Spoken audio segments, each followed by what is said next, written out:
I started working when I was 5 or 6 years old, drawing pictures, probably earlier than that, but I can't remember further back than that, and I've just been making pictures all my life.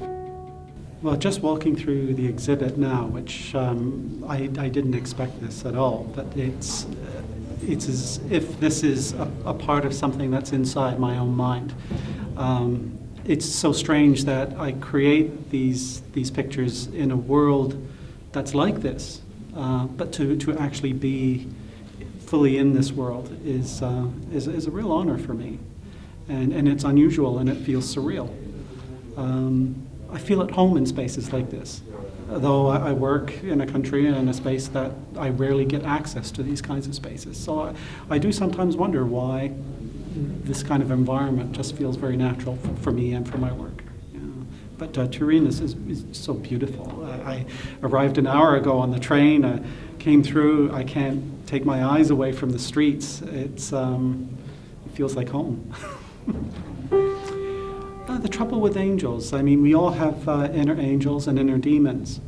We all know that demons give us problems, but so can angels. You know, they can be things that can be trying at times. I don't usually pick a particular theme for a show. I started a theme back when I was about 5 years old.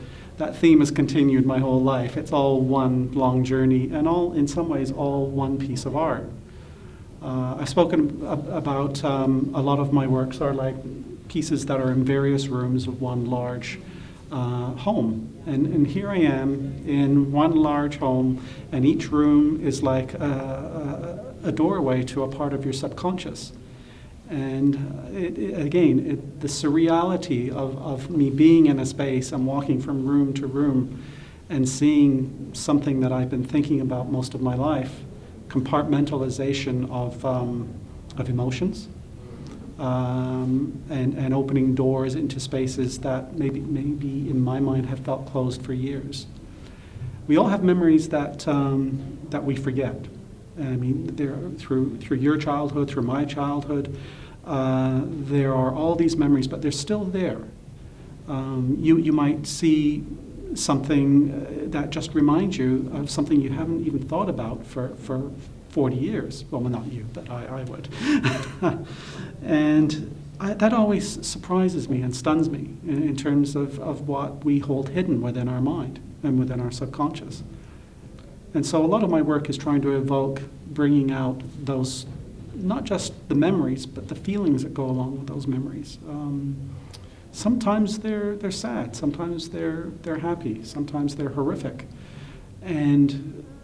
but they're always stunning and surprising when they reemerge.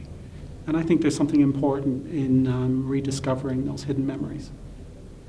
And I think that's what my work about. That's what the show Trouble with Angels is about too.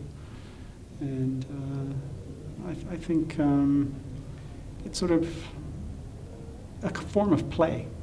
I play with these ideas, but again, being in this space is just I'm a little bit stunned at it. Venus and Cupid, Eros. He's a little brat, isn't he? I mean, his little arrows. They say Cupid is blind. You know, it's we don't choose who we fall in love with, and it's working 17 years in a children's hospital.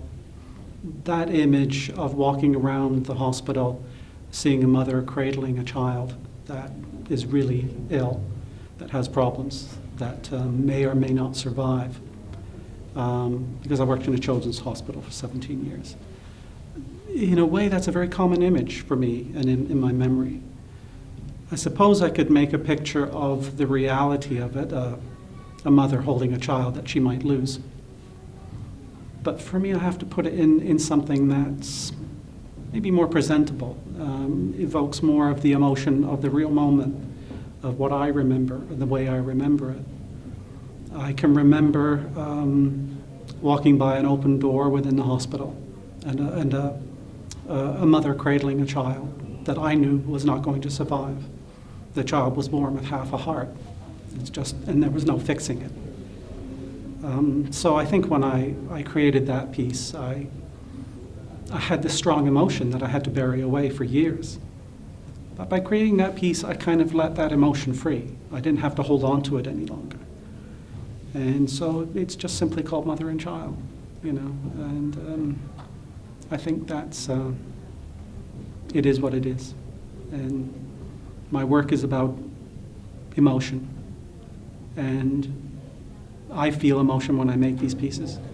And I believe when other people look at them, they may feel, maybe not the same emotion, but something similar. And there's something healthy about that in my mind. But the truth is, I didn't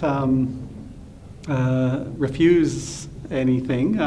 She wanted a piece, as did many people that asked me for commissions. But I don't really have any control over what I make or what I create. I sit down and my hand moves. And I put a pen in it, and that hand is moving, and I'm not thinking or reasoning about what I'm creating. Something's going to evolve from that, and it's an intuitive process. So commissions in general are a little tricky for me. Someone might want a piece that has to do even with a very loose topic.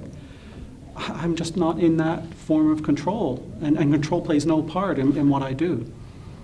I usually go to a coffee shop. I feel the energy of people who are infused with caffeine, and I'm like a vampire. I seek that energy, and my hand starts to move, and I'm making work.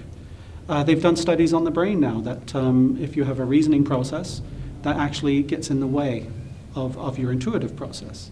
And I'm not the only one who does that. Writers do it, musicians do it, mathematicians do it. It's part of the way the human brain functions. So when people ask an artist for a commission, they're asking them to step back and start reasoning about what they're going to create. But my work it comes from another place. So there's no refusal in anything. It's just inability to do commissions in that way. I'd like to be able to do commissions. That would be kind of reasonable, but it's just not about that. Yeah. But that doesn't mean I'll still try and see what I can do. Sometimes people might give me a commission that I'm already working on. That'll work out. We all create. I mean, you all take the energy from your past and you make things, or you heal things. It's healing is a form of creative energy. Having a family is creative energy. You bring children in the world and you create a happy life and world for them. It's the same as making art. You can't always do it in a reasoning way, so you have to do it in an intuitive way, filled with love and care, compassion, kindness. But sometimes I suppose you have to be a bit reasonable.